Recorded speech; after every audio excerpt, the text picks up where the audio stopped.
Welcome back, Doomtown fans, to part 2 of my The Light Shineth review.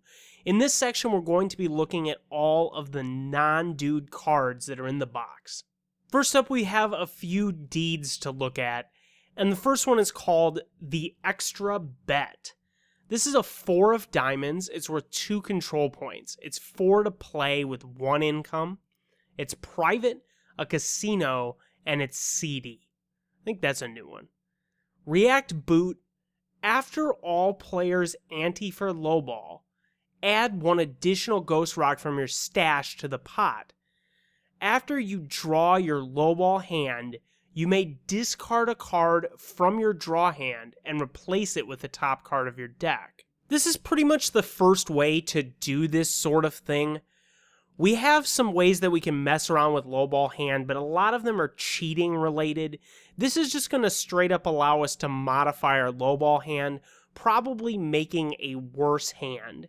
It seems like a lot of times for me, you're going to be able to break up pairs, 3 of a kind, 2 pairs, something like that, and substantially lower the rank of your lowball hand. That could also potentially mean that you go from having a cheatin' lowball hand to having a legal one, which might be useful for a couple different reasons.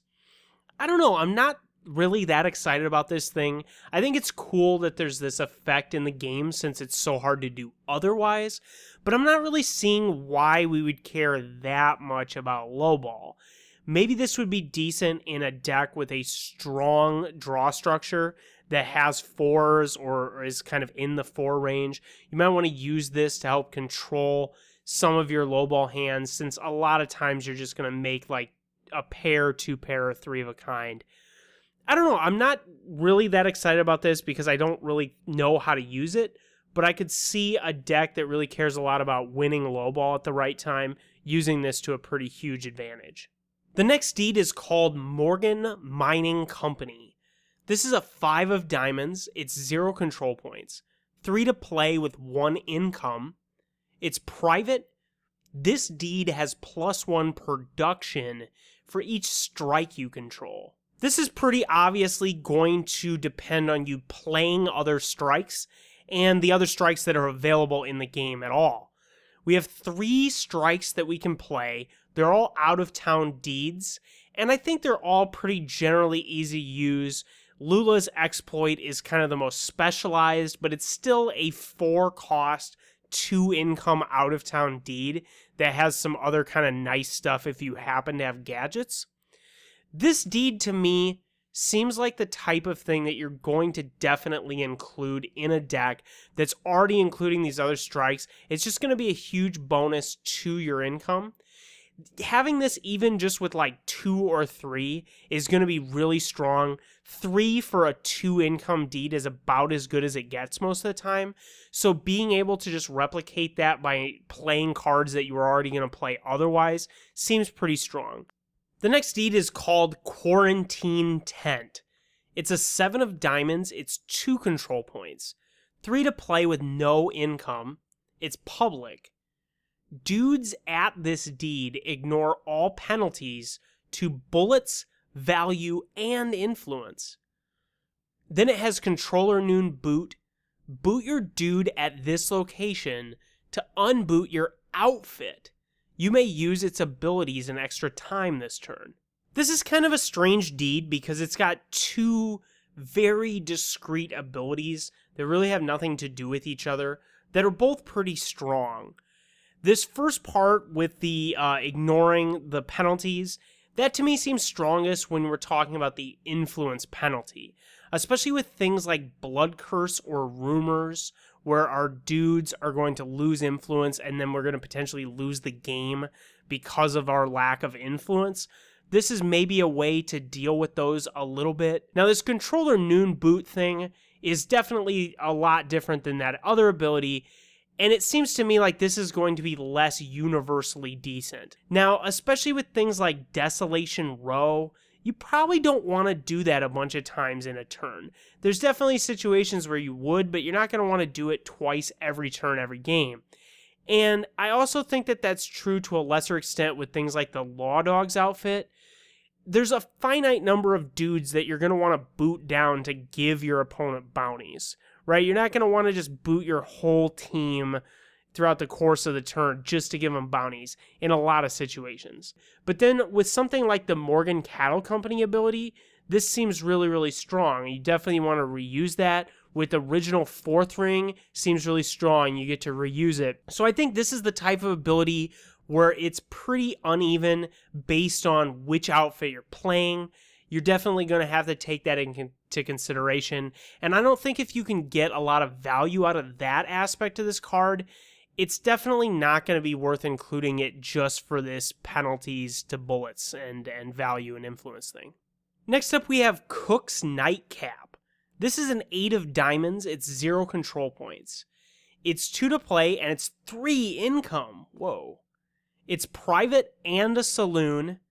This deed has 2 control points while it's controlled by a player other than its owner. This is really cool design. I like this a lot.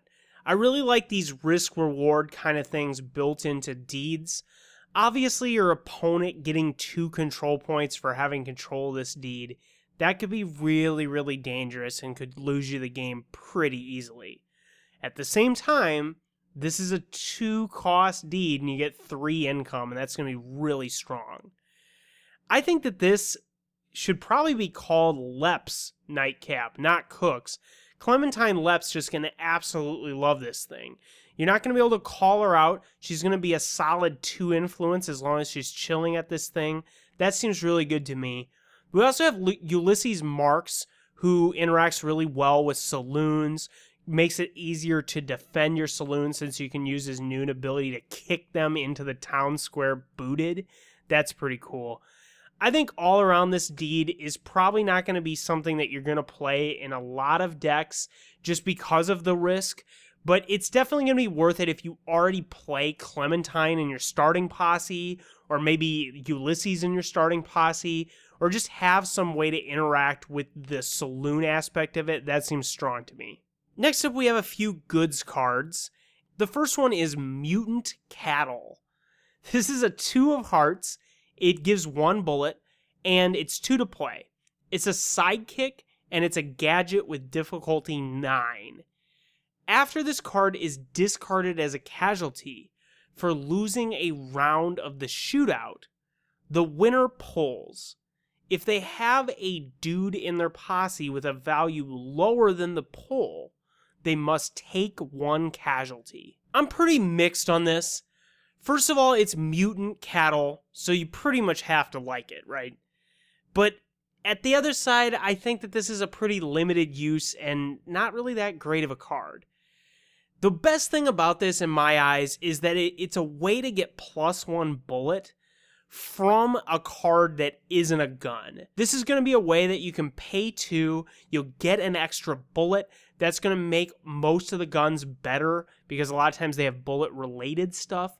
And then it's also going to be a sidekick, which is pretty nice. That said, this thing has some obvious problems. First of all, it's a 2, so it's going to be a bad pull for gadget pulls. For a lot of situations where you need to make high pulls, it's going to be a bad pull. The other thing is, it seems to me like this ability that it has, this casualty thing, is not going to be that easy to pull off. It's going to be your opponent doing the pull, so you're not going to really have a way to consistently build your deck to be able to pull in such a way that this works all the time. It's going to be largely dependent on what your opponent's doing with their draw structure. So I don't know, this thing, it seems okay. I'm a little torn on it. I think it's probably worth trying, but I'm thinking that it's going to have some pretty serious limitations. The next card is called Monte Bank. This is a 7 of hearts, it's 2 to play, and it has 1 income. It can't be traded. Its cost is reduced by 2 when attaching it to a grifter, and dudes can't have more than 1 of this attached to them. The dude gains the grifter keyword. This is a pretty interesting stretching of the design space. We have a goods card with income. Never seen that before. And I think that this is probably going to be playably good. This has some pretty obvious synergy with the Den of Thieves that we looked at in the previous video. You're going to have 2 starting grifters, so you have more targets for this than you would normally have. And you get some bonuses for grifters, which is just going to make this good attached to a different guy. This to me seems like the type of thing where you're probably only going to include a bunch of it if you are playing Den of Thieves.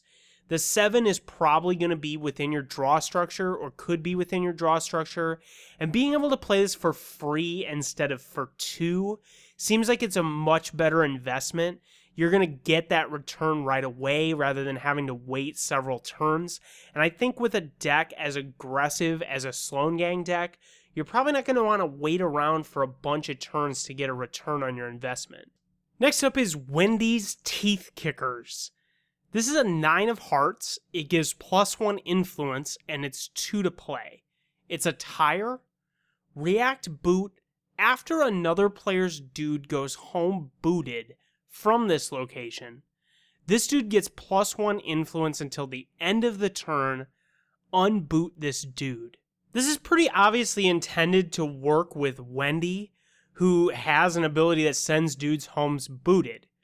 Now, there's maybe a few other ways we can do that, but it seems to me like you'd pretty obviously want to consider this if you're already starting Wendy in your deck. The 9 is probably going to be off value, I would say, for most Law Dogs decks, and the 2 cost is kind of pricey, but a free influence is always going to be good, especially in Law Dogs where I think you do struggle with starting Posse influence quite a bit. I think overall this is maybe going to be playably good if you have reliable ways to boot your opponent's dudes home. That extra influence and unbooting your guys is going to be really solid, and the fact that you're going to always get this extra influence seems okay. Next up is Rich Man's Guard Dog. This is a King of Hearts, it's 2 to play, it's a gadget with difficulty 6. You may immediately play this gadget when another player reveals an illegal draw hand. If this gadget is invented while you're in a shootout, attach it to a dude in your posse. Cheat and resolution, pull. If the pull is equal to or higher than the value of the opposing shooter, discard them. Otherwise, send them home booted. This is a pretty interesting addition to the gadget arsenal. We already have effects that can knock dudes out of fights, especially Acid Coil Gun is a really huge threat, but those are all shootout plays. This isn't a shootout play, and we're going to be able to invent it even when they reveal illegal lowball hands. That's pretty sweet. This to me seems like a pretty great cheat and punisher option for these clubless decks where a lot of times you're just at the mercy of your opponent. They can just cheat as much as they want because they know that you're playing very limited numbers of clubs. I also like that a lot of the gadget decks play a ton of really high value cards. So you're pretty often going to have this to be able to pull higher than their shooter. That's going to happen a lot because you're playing lots of queens and things like that. I think this is an interesting card. I'm probably going to be trying this in the gadget decks. It seems like it's going to be good enough. I like that you can drop this as kind of a surprise cheat and punisher in the middle of a fight, but you can also play it kind of as a free gadget invention during lowball. This seems like a good addition to that arsenal. Next up is a new miracle. This is Fiery Rhetoric. It's a 3 of hearts, it's 2 to play. It has Noon Job, Miracle 6, Boot. Mark the town square. If successful, this dude gets control points equal to the number of wanted dudes controlled by other players. This seems pretty crazy good in a limited circumstantial kind of way. This is probably the most potential control points you can get from a one-shot effect in the whole game, I would say. The number of wanted dudes your opponent has in a Law Dogs deck is probably something you would have a fair amount of control over, especially if you're playing the base outfit, the just Law Dog's outfit. That said, a lot of the Miracle heavy decks want to play either the Arsenal or maybe this new Abrams Crusaders. Not to mention this is a 3, so it's probably going to be pretty hard for you to make the pulls for most of your Miracle stuff with these 3 value cards in your deck. This is certainly too low for most decks. The next card is a Spirit. This is Strength of the Ancestors. It's a 4 of hearts, it's 0 to play. It has Noon Spirit 5, boot. This dude gets +3 bullets, becomes a stud, and other players' card effects cannot boot them or send them home booted. These effects end if the dude leaves this location. This is a pretty big departure from some of the other spirits that we've seen. It's going to make one of your guys absolutely monstrous, and I really like this other players' card effects thing. That's really solid against like Paralysis Mark and things like that. Now, the last sentence of this clearly is a limiting factor. If you move the dude, he's not going to have the effects. That's really critical because it's not going to let you move into the town square and avoid Paralysis Mark, which is, I think, usually where you're getting hit with it. I don't know, I think I need to play this a little bit before I really get a good read on it. It's absolutely a powerful effect, and I like the fact that you'd be able to use it to kind of deter them from Paralysis Marking your guy, and then later move him out and do something. You'd lose all the other bonuses, but it'd be worth it just to avoid that Paralysis Mark. Next up is a new Hex. This is Phantom Fingers. It's a 6 of hearts, it's 0 to play. It has Noon, Shootout Hex, 6. Boot, choose a goods card attached to an opposing dude in this or an adjacent location. Boot it, and it loses all traits, abilities, and bullet bonuses. If it's mystical or a gadget, draw a card. This is the second of the really strong anti-goods cards that we've seen in this pack, and to me it seems like this is maybe going to be good in the right decks. This is obviously strong against some of the gadget effects, and the fact that it reaches into adjacent locations is really, really critical. I'm not wildly excited about this, but I do think this is the type of effect that needs to exist in the game to keep some of the gadget and other very goods-heavy things in check. And this is definitely a decent way to do that. It's kind of a mid-range value, so you're probably going to make your pulls most of the time. I don't really see Fourth Ring playing this, but I could see maybe Sloan wanting to include a couple of these if you're doing a huckster-oriented thing in that deck. The next card that we have is a new miracle called Dumbstruck. It's an 8 of hearts, it's 2 to play. It has Noon or Shootout, Miracle 9, Boot. This dude cannot be booted or moved by other players' card abilities. Unboot this dude. This is hands down one of the cards that I'm the most excited about. I would say this is probably my favorite card in the whole box. We've seen quite a few effects kind of like this over the last few releases, and this is just the cleanest and most straightforward way to deal with Paralysis Mark and some other effects, especially out of Fourth Ring control. I think that we've just seen this era of the game where Fourth Ring control is really powerful and it's really hard to beat. And one of the problems I've had trying to play Law Dog's Miracles is that you really just get trapped anytime you try to move anywhere because they have so many Paralysis Marks, they have so many paralyzed effects. We've seen, I think, quite a few people try to do something similar with Sword of the Spirit, but this is just a much more straightforward and clean way to do that. You don't require a melee weapon, and I actually think that it affecting card abilities rather than spells is quite a bit more powerful because a lot of the Fourth Ring decks, or at least the one I usually play against, starts Leon, and he is just basically Paralysis Mark. So if you're using Sword of the Spirit, it doesn't protect you against Leon. This is just a great design. I think this is something the game has needed. It's on a good value, so it's going to fit into a lot of draw structures. All around, this is a really, really good incentive to go to the Miracle deck, and maybe to switch the Law Dogs around, see more Miracle-oriented Law Dog stuff. I'm really excited about this card. I think this is the best reason to play Miracles we've seen yet. The next card is a new Spirit. This is Red Horse's Tail. It's a 9 of Hearts. It's 1 to play. It's a Spirit Totem. Noon Spirit X Boot. X is the value of a dude at this location. Boot that dude.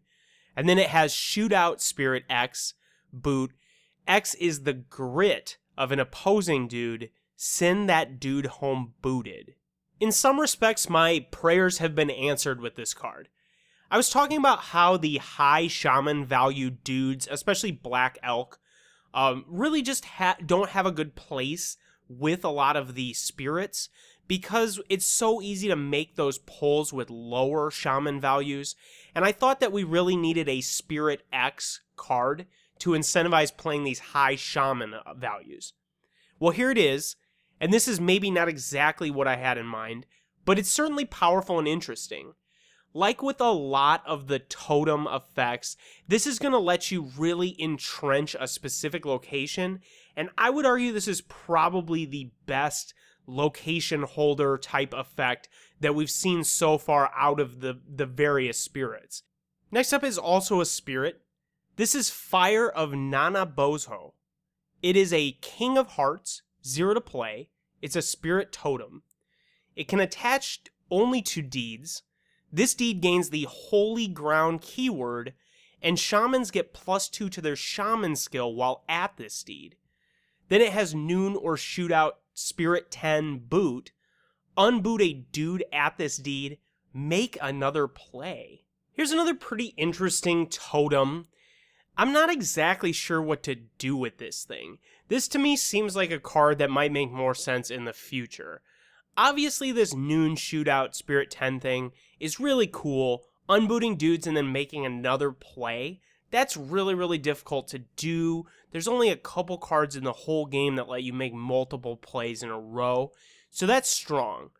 The +2 to Shaman skill, I'm not really seeing what we're going to need that for. I mean, maybe we could build our pull structure a little lower because of that, but then we have to assume we're going to draw one of these. So I don't know really what to do with this card, but it does seem to me like it could have some really powerful uses if we come up with something where where unbooting the dudes or getting the shaman bonus is really powerful. Now we've come to the action cards, and the first one that we have is called Civil War. It's an Ace of Clubs, it's 1 to play. It has Noon. Choose 2 dudes controlled by the same player in one location. Their controller moves one of those dudes to another location. This is a pretty sweet effect that I think will see some play, especially for the value that it's at. A lot of the Ace effects, you don't really want to play a ton of copies of them, and this is just another card that you could play 1 or 2 of in that Ace of Clubs mix. This is maybe an alternative to effects like Bounty Hunter. This to me seems like it's going to be most powerful at dealing with your opponent turtling at home. That's really a problem for a lot of shootout decks. If your opponent just sits at home and builds up, they can eventually get to a point where you can't win the shootouts as effectively as you would have earlier in the game. And having ways to make them fight early on when they're unprepared is really huge. This is a way that you could kick one of their guys out into another location and then go fight him. You could especially do that after they've booted down, like if they have a lot of different effects that involve booting their dudes, like sometimes the gadget decks do that. This would be a really good way to force a fight against one of their guys, thin out their posse, and then be more prepared for a later game fight. Next up, we have a new technique. This is Rabbit's Deception. It's a 5 of clubs. It's 0 to play. It's Tao of the Jade Rabbit. It has Shootout Tao technique. If successful, send this dude home booted. If your dude was unbooted when you played this card, you may send an opposing dude home booted. You combo if there's a stud in the opposing posse. This is a pretty tricky card. I kind of like this. You're going to be able to get one of your guys out of the fight That's going to be especially effective if your dude is the only one in the posse. It'll end the fight. And then you could also send one of their dudes home booted, getting him out of position. I really like this. I think this is an interesting maybe finish to a combo. Like if you play several of the techniques in a row and then use this at the end to send your guy home, you could kind of mess up their team and then just get out of the fight. This is a cool way that you can avoid actually having to draw shootout hands, but still having an impact on the board state. I think this is going to be an interesting addition to the technique arsenal, and I'm kind of curious to see how this works in action. The next action is called a Hero's Passing.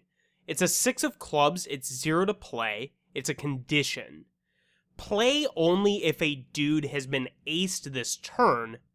While this card is attached to your home, increase your maximum hand size by 1. Discard this card when a dude you own is aced. Then it has noon job. Mark your home. If successful, attach this card to your home and draw 2 cards. We haven't seen a lot of these conditions, so I think it's probably worth explaining how this card works. Basically, you're going to have to play it on a turn where a dude's been aced, but then you're going to have to do this noon job at the bottom of the card just to attach it to your home. So that's like a requirement of playing the card. Then once you do that, you'll get the 2 cards and the maximum hand size. This is a really powerful action.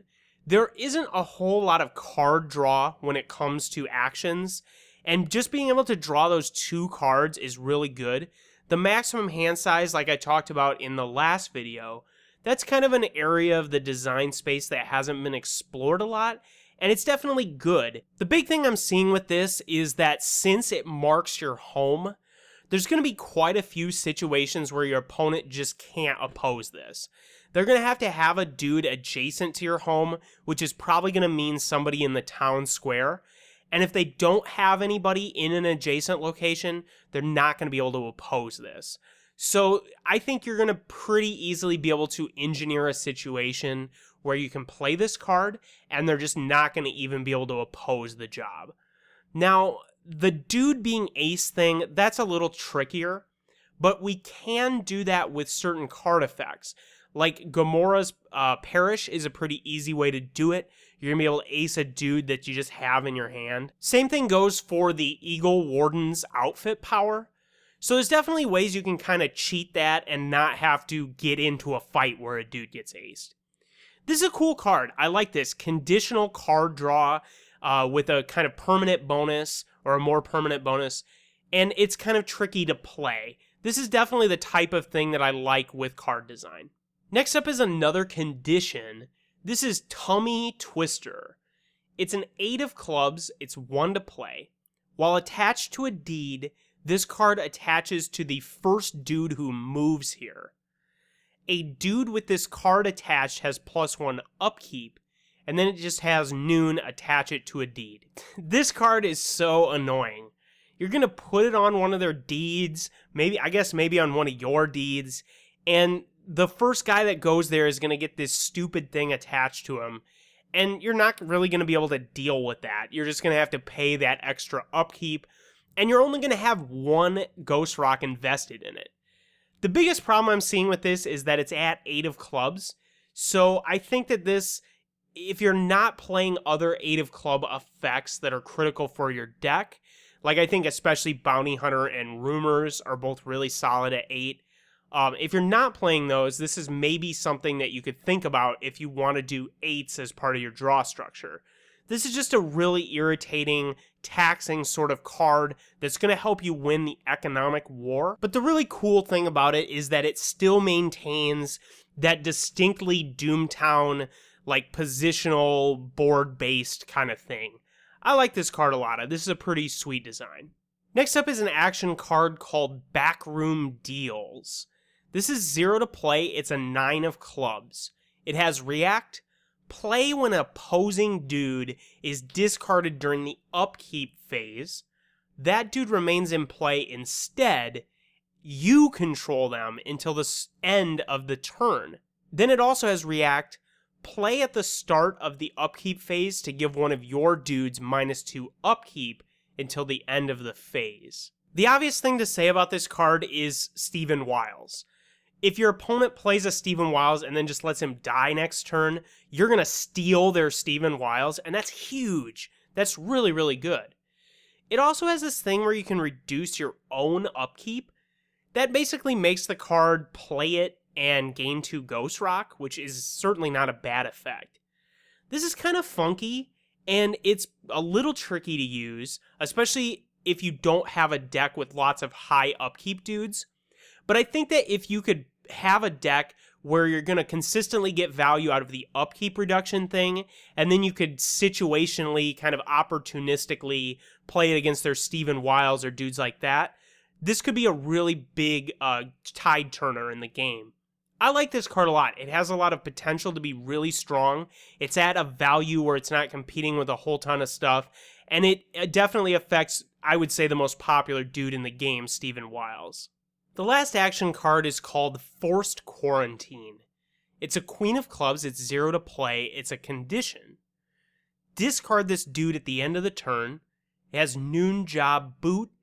Mark a dude whose current influence, bullets, or value are lower than their printed values. If successful, boot the mark, attach this card to them, and your leader gains 1 permanent control point. One of the big standouts for this box for me is these new conditions and just how much better they are than the first condition we saw, Incubation. That card was kind of a mess and I don't think is really that good. Whereas these conditions that we've had, I think all 3 of them are powerful and could see some play. This is certainly no exception. The first thing I thought of with this was 4th ring control. They play queens as their draw structure. They already play Blood Curse, which is a good enabler for this. It's going to eat into your It's Who You Knows and your I'm Taking You With Me's, but I think that it could maybe be worth it. You're going to get this permanent control point. I think the job's going to be pretty easy to pull off, given your control of the board and the mobility that the deck has. And the fact that you can just Blood Curse with this makes it really easy as a way to kill one of the really important dudes. This is one of the few really dedicated removal effects that we have. It's attached to a job, kind of like the other ones are, like Kidnapping, for example. That's cool and interesting. I like that. This is going to be kind of difficult to play because of the requirement with the influence bullets value thing. This is a cool card. I like this a lot. I think it's tricky to use. It's on a good value. And I think that there are some decks that would consider playing this just because the payoff is so high for its tricky effect. The last card in the box is one I think we're all excited about. This is Devil's Joker. It's a new Joker. And remember, your deck can only contain 2 Jokers, so you're going to be playing these in lieu of the regular Jokers. This card is only used for draw hands and pulls. You choose its suit and value, that's standard. While this card is in your draw hand, your hand is illegal. Increase your hand rank by 2, ace the Joker after use. This thing is pretty cool. It's got an element of risk reward to it. This is like the worst card ever to draw in lowball. It's going to make your lowball hand illegal, and then it's also going to increase your hand rank by 2. I don't want my hand rank increased by 2. But if you get this in a regular fight, this is going to potentially make an already good hand into like Dead Man's or something like that. This is definitely the type of thing where you're going to want to play it if you have like a really, really solid fighting deck, like a shootout-oriented deck that plays a really, really strong draw structure and you're just looking to win by any means possible. Otherwise, I think this is probably going to sit in the box. This is too risky, I think, for most decks to play, whereas the regular Joker is not much of a risk. It doesn't make your hand illegal, and it doesn't have this liability on low ball of increasing your hand rank. This is definitely only going to be worth it if you're going for big fights. But it's cool to have that option, that now we have another little way to push the shootout decks into being a little more competitive and on par with the less shooting decks. This is a sweet card. That's going to do it for my Light Shineth review. I think this is the most must-own of any of the releases. Not only because there's a little bit of something for everyone, but I think it just also shows emerging sort of maturity in the designs, a deep understanding of the game. I think that overall, the playability of the cards in this box is a lot higher than some of the other releases. This to me seems like it's got some really strong things for a huge variety of decks. I would pick Law Dogs as the big winner, just because their new outfit is really strong. They got some good dudes. That the new Miracles, both of them are really, really strong. I think that there's quite a few winners in this box, though. This to me just seems like a big saddlebag of good, interesting things. I think it's virtually impossible for your deck to not get something new with this box. This is just a really great addition of good cards to the pool, and I think that it's got a lot of playable, solid designs that are going to push some of the decks that aren't quite as good into a little more competitive realm. Thanks for watching. If you liked the video, please click subscribe and the button that looks like a thumbs up, and I'll see you again for some more Doomtown stuff.